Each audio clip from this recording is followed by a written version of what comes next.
కాళేశ్వరం ప్రాజెక్టుపై కాంగ్రెస్ పార్టీ చేస్తున్న కుట్రలకు నిరసనగా BRS party working president KTR ఆదేశాల మేరకు మంగళవారం రుద్రూర్ మండల కేంద్రంలోని బస్టాండ్ ప్రాంగణం వద్ద బీఆర్ఎస్ పార్టీ ఆధ్వర్యంలో ధర్నా రాస్తారోకో నిర్వహించారు. సందర్భంగా బీఆర్ఎస్ పార్టీ మండల ఇన్ఛార్జ్ గాండ్ల మధు మాట్లాడుతూ కాళేశ్వరానికి సంబంధించిన కేసును రాష్ట్ర ప్రభుత్వం చేతగానితనంతో సీబీఐకి అప్పగిస్తోందని అన్నారు.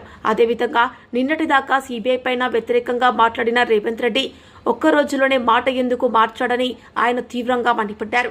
తెలంగాణ ప్రభుత్వం కాళేశ్వరం ప్రాజెక్టును సీబీఐకి అప్పచెప్పడం వెంటనే ఉపసంహరించుకోవాలన్నారు. లేదంటే మున్ముందు ధర్నా కార్యక్రమాలు మరింత ఉధృతం చేస్తామని హెచ్చరించారు. కార్యక్రమంలో దౌర్ సాయిలు, సిరికాది శేఖర్, రవికిరణ్, జక్కి నరేందర్, గౌరాజీ హనుమన్లు, జర్జరి శివ, సాయి కిరణ్, నీరడి సాయిలు, శంకరి వీరయ్య, నాయకులు, కార్యకర్తలు తదితరులు పాల్గొన్నారు. దృశ్యం న్యూస్ రిపోర్టర్ శేఖర్, రుద్రూర్ మండలం. ఈరోజు BRS party Telangana BRS party working president KTR ఆదేశాల మేరకు ఈరోజు రుద్రూరులో దసరోకు ధర్నా చేపట్టడం జరిగింది. బీఆర్ఎస్ నాయకులు దీనికి కాళేశ్వరం ప్రాజెక్టుకు తెలంగాణ ముఖ్యమంత్రి రేవంత్ రెడ్డి చేతగాక సిబిఐకి అప్పచెప్పడం సిగ్గుచేటు.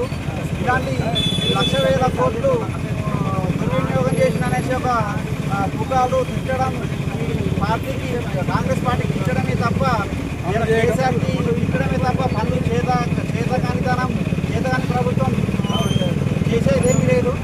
కేసీఆర్ చేసిన మంచి పనులని వ్యతిరేకిస్తూ నిందలు వేస్తూ పబ్బం గడుపుతూ అభివృద్ధిని కుంటుపడుస్తున్న ఈ రేవంత్ రెడ్డికి సరైన సమయం త్వరలోనే బుద్ధి చెప్తారు తెలంగాణ ప్రజలు. స్థానిక ఎన్నికలలో ఇప్పటికైనా మీ వైఖరిని మార్చుకొని తెలంగాణ ప్రజలు క్షమాపణ చెప్పాలని చేస్తున్నారు.